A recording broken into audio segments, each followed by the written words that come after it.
Hello again and welcome back to my channel. In today's video we're going to be going through a watercolor painting and also a bit of a product review. So I painted this painting with the Prima Marketing Tropicals watercolor set.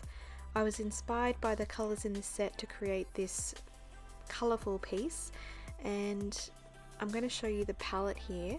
So it comes in this cute little box with its little colors swatched out for you at the top, and it comes in a little metal tin with 2 mixing areas. So I'm just going to open this up now and show you what the paints look like when you first buy this one. There's also this little swatch card in here, which is really handy to keep in the palette as well. It fits perfectly, as you can see. So we have a few different colors, and I'm just going to unwrap all of them quickly and we'll do some color swatching. Now I have to say, this isn't my first Prima Marketing watercolor palette, it's the second. So I have the Woodland set and I really loved it, so when I was traveling over Christmas I came across this palette and decided that I definitely had to have it. I looked at the colors and thought they were so lovely, so I thought I would give it a go, and I've kept it to do this review and I'm only just getting around to it now. So what I'm going to do here is I'm going to swatch out the colors. The first one will be in real time, just so you can see the process in real time, but then I'll speed through the rest so you're not watching me swatch things out all day. The row at the bottom of my swatches there is actually the Woodland set, so you can see those colors.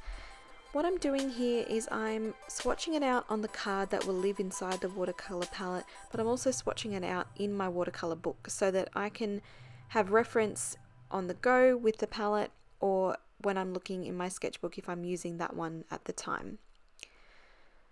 So if you watched last week's video, you'll know that I think swatching is just such a good idea to do in your sketchbooks, no matter what the art supply is.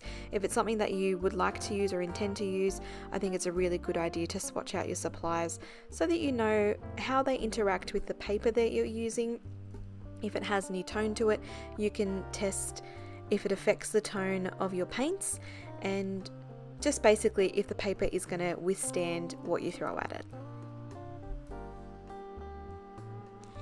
Okay, so now that's all swatched out, let's move on to the actual watercolor piece. So what I'm going to show you here is my sketch, which I've done in my other sketchbook. What I've done is I've sketched it out. It's a little bit smaller than what I wanted, and I knew that I wanted to do this as a watercolor piece, and I wanted to do a little bit of layering and a few different techniques. So what I've done is I've scanned it, I've blown it up a little bit, and now I'm going to transfer it into my watercolor sketchbook with this red transfer paper. I believe this transfer paper comes in a few other colors: blue, yellow, white and graphite, I think is what's available. I really like using the red, especially for portraits. I think the red just blends in really nicely with skin. So what I'm going to do here is I'm going to tape it onto my sketchbook to hold it in place with a bit of masking tape, and then I can put the red transfer paper underneath. And I'm just going to use this ballpoint pen here just to trace over the drawing. I'm going to do this quickly for you so that you can just see the process. I like to start and then quickly check that it's definitely working properly. You know, I haven't accidentally put the transfer paper up in the wrong way and it's transferring onto the back of my sketch. So I did quickly check that right at the beginning there. What I'm going to do now is I'm going to use a kneaded eraser just to just take away some of those really stark bold red lines, and it probably seems a little bit counterproductive, but I am going to go in with a red pencil in a moment and redraw some of the lines as well. I really like that sketchy natural kind of look. Sometimes when you transfer, because the lines are so precise, you get a really rigid kind of look, so that's the purpose of me doing that. I've also just clipped the left side of the book in place, basically to make sure that that first page doesn't accidentally fall back on the painting while I'm in the process of painting it.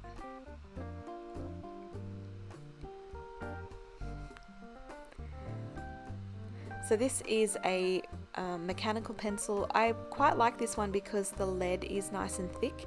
I find I really love the Staedtler one, the 0.5mm red lead, but it's so fine and I'm a little bit heavy-handed, so I sometimes break it when I don't mean to, so that one's a little bit sturdier. So now we're ready for painting. I've got my cup of tea, I've got a couple of jars of water here. Be careful not to mix those two up. I've accidentally dipped my brush into my tea more than a few times, so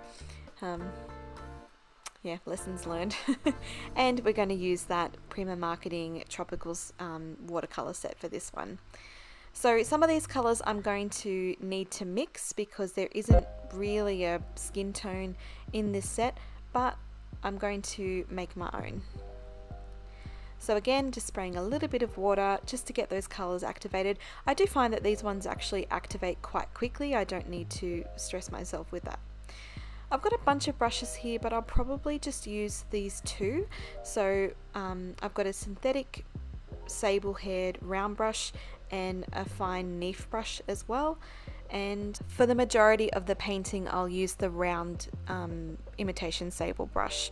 I just like this one because it gives me nice soft blending, and I can block in fine areas and also a little bit larger areas as well.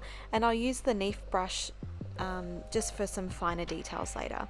So I'm going to keep my little swatch card handy. Sometimes the pigment in the palette can seem quite dark and it can be a little bit confusing. Sometimes purple, greens, blues and blacks, even browns, can sometimes really look the same. They all look kind of black because they're so pigmented.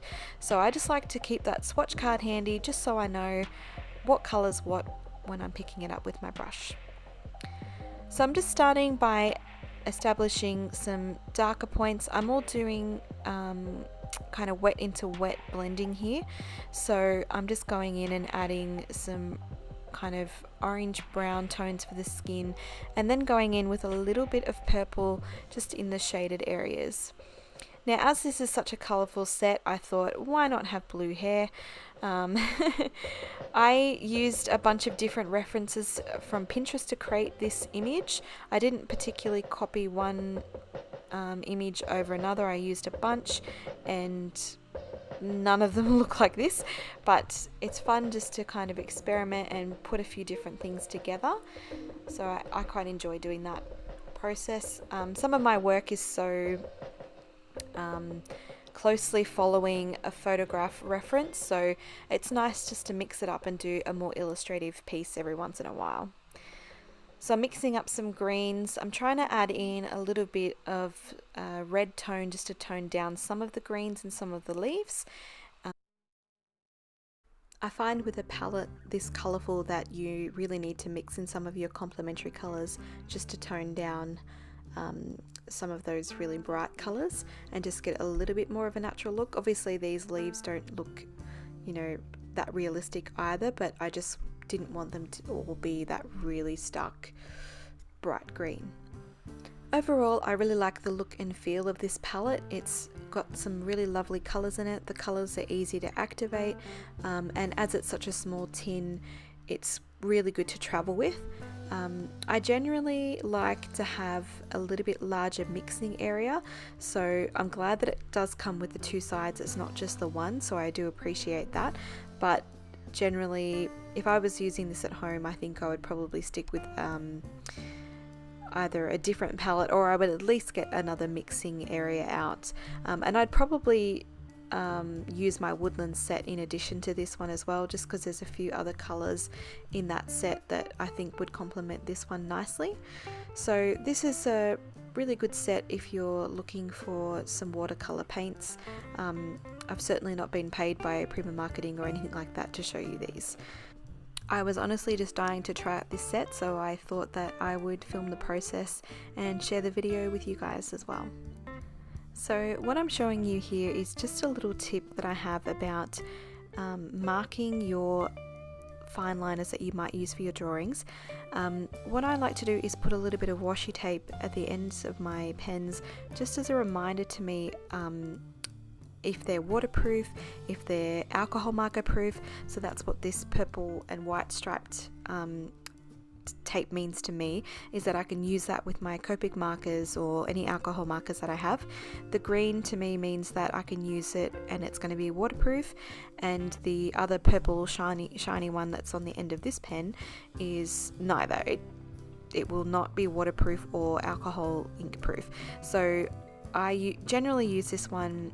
I quite like this light grey colour because I can line without it being that really stark black. And I would line over the top of the piece I've already created so that I'm not causing the colours to run when I go in and add some watercolour later. The other nice thing about it actually not being waterproof is that if I kind of mess up, I have the option of going in with a wet brush, picking up that colour, waiting for it to dry and starting again. So I'm also showing you these Staedtler Tri Plus fine liners. I'm using those just in a few areas. I didn't really want the dark grey or black lines around everything. I just wanted to add a little bit of line work, especially within the centres of the flowers that wasn't that black or grey.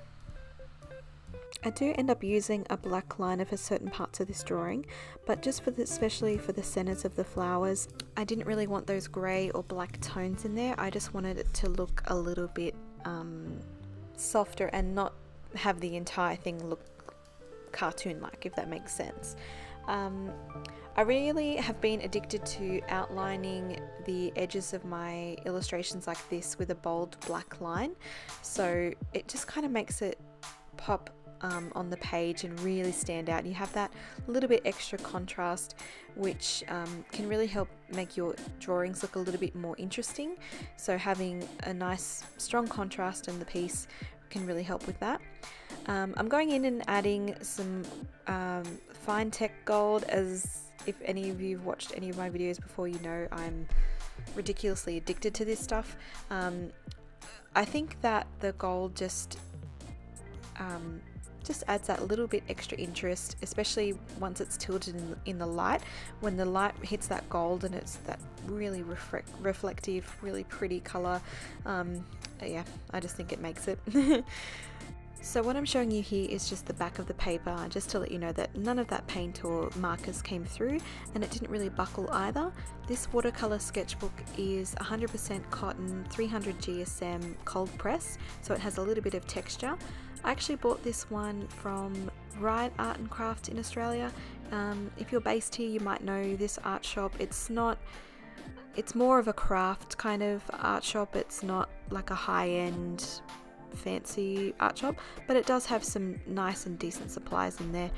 So I'm just adding my signature here, and I thought I would just give you guys another quick look at that gold just to show you what it looks like when it's tilted in the light. Maybe you can see why I'm totally addicted to using it. Okay, that's pretty much all for today's video.